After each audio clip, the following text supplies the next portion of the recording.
Olá, meus amores, tudo bem? Eu sou a tia Irla Moraes e estou aqui acompanhando vocês do segundo ano. Lembrando que nós estamos no módulo 2. Hoje a nossa aula é de ciências. Nós vamos falar sobre as partes das plantas. Hoje são 25 de maio de 2020 e nossas atividades vão estar na página 179 a 186. Vamos falar hoje sobre as partes das plantas.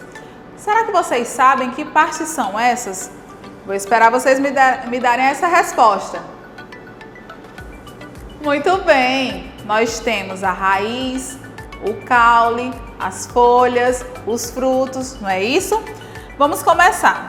As plantas são seres vivos e fazem parte da nossa vida de diversas maneiras. Para entender como interagimos com as plantas, vamos conhecer um pouco a comunidade indígena Iauanaua, onde vive Ceci. Olha, aqui nós vamos contar a história de Ceci. Na comunidade, as moradias são construídas com madeira do tronco de árvores e são cobertas por folhas. Olha aqui. Vocês sabem o nome desse tipo de moradia? Moradia dos indígenas? Oca. Muito bem. Os indígenas dessa comunidade extraem um corante vermelho das sementes do fruto urucum. Esse corante é utilizado na pintura dos corpos, certo? Esses índios, quando eles vão ter manifestações, festas, manifestações religiosas, eles pintam o rosto com esse corante dessa árvore, urucum, que é um corante vermelho. As mulheres fazem farinha a partir da raiz da mandioca, que é a conhecida macaxeira.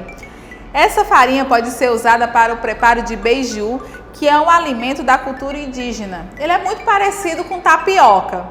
O açaí é uma fruta bastante nutritiva, consumida por todos da comunidade. O extrativismo desta fruta é uma das atividades que geram renda para a família de Ceci. Gente, nós temos na árvore o caule. Tudo que nós falamos aqui é retirado do caule, certo? Nós falamos sobre o caule. Agora nós entendemos algumas partes. Vamos começar pela raiz. Na comunidade em que Ceci vive, a raiz da mandioca é utilizada na alimentação das pessoas. Na planta, a raiz desempenha importantes papéis. O que será que a raiz faz? Ela fixa a planta no solo, certo? E dali ela vai tirar os nutrientes para ela ficar uma planta forte e bonita. E armazenar esses nutrientes. Elas armazenam as substâncias nutritivas e são utilizadas para a planta e servem como alimento para elas e para os outros seres vivos. As raízes podem ser de diferentes tipos e apresentar diferentes formatos, né? Aqui nós temos alguns exemplos de raízes, olha. As raízes subterrâneas, que é igual a essa da mandioca. As raízes aquáticas, que você, dependendo de onde for o rio que você vê, se o rio for bem clarinho, você consegue ver a raiz dessas plantas. E as raízes aéreas, que são elas que ficam ali para fora e o fruto fica embaixo, né? Então, assim, nas raízes aéreas, pelo menos parte delas fica acima do solo, como nos manguezais. Nas raízes aquáticas fica dentro d'água, como as raízes de água-pé, e nas subterrâneas ficam enterradas no solo. Agora nós vamos falar sobre o caule. As pessoas da comunidade em que vive Ceci utilizam o caule das plantas para construir moradias.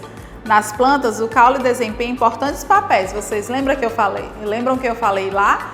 Que o caule ela usava para fazer a moradia e para cobrir eram feitas com as folhas.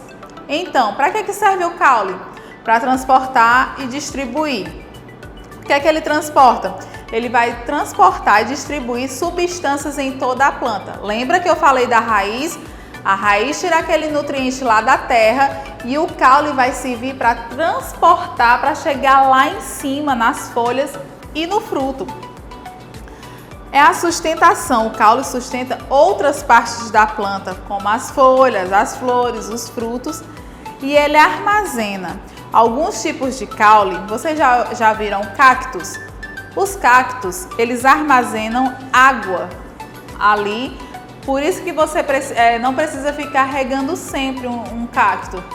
Você pode, aqui onde nós moramos, que é um ambiente bem quente, nós podemos estar regando essa plantinha uma vez por semana ou até 2 vezes, mas quantidades pouquinhas de água, porque você colocar muita água num cacto, ele vai ficar encharcado e ele logo morrerá.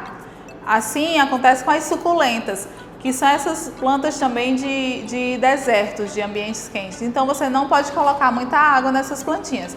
Já outras plantas requer que você dê agoe melhor, né? Coloquem mais água. Assim como a raiz, o caule pode ser de diferentes tipos e apresentar diferentes formatos. Olha aqui.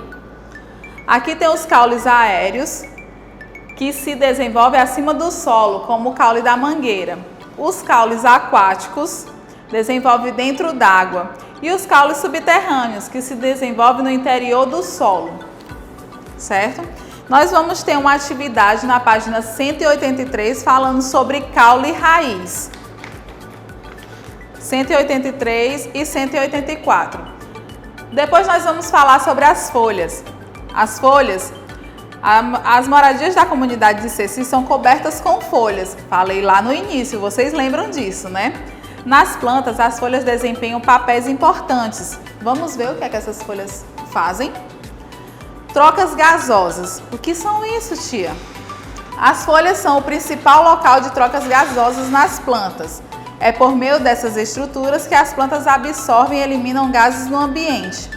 Eliminação da água. As plantas podem eliminar água por meio de transpiração, que ocorre principalmente nas folhas.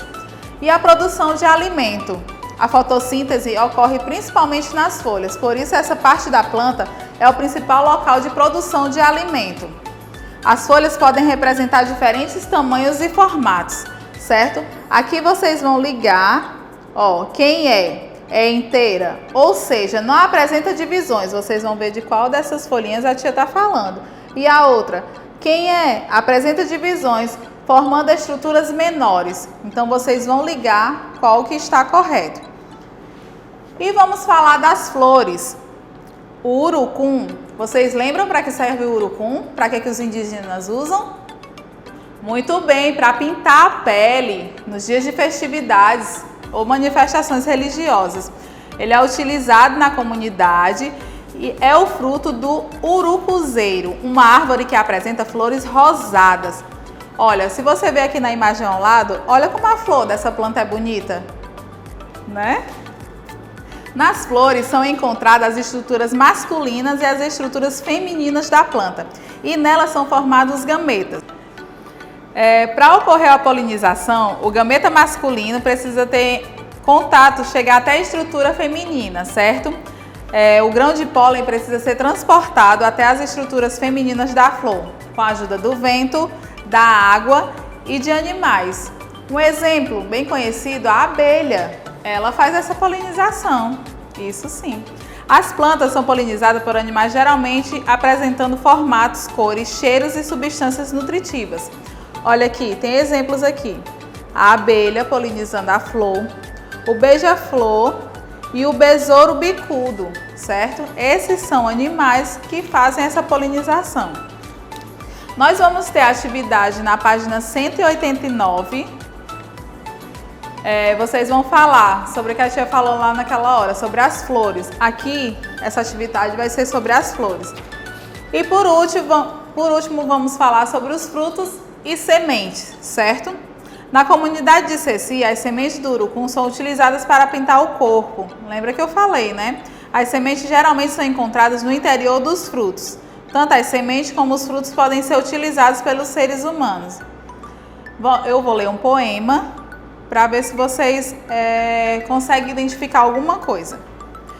Fruta saborosa. Toda fruta é saborosa, depende do gosto que a gente tem. Ela serve de alimento para o bicho da goiaba também. Da fruta sai a semente, que ao plantar germina, e assim tão de repente vira árvore frutífera. Olha aí, deu 2 exemplos, né? Falando da goiaba, que é uma fruta saborosa. Tem gente que gosta e tem gente que não gosta, apesar dela ser deliciosa. E também tem as plantinhas que são de árvores frutíferas, né? Que essas árvores frutíferas que nós chamamos são mangueiras, né, que é um fruto delicioso, que é a manga. É um fruto bem gostoso, é a minha fruta preferida, viu?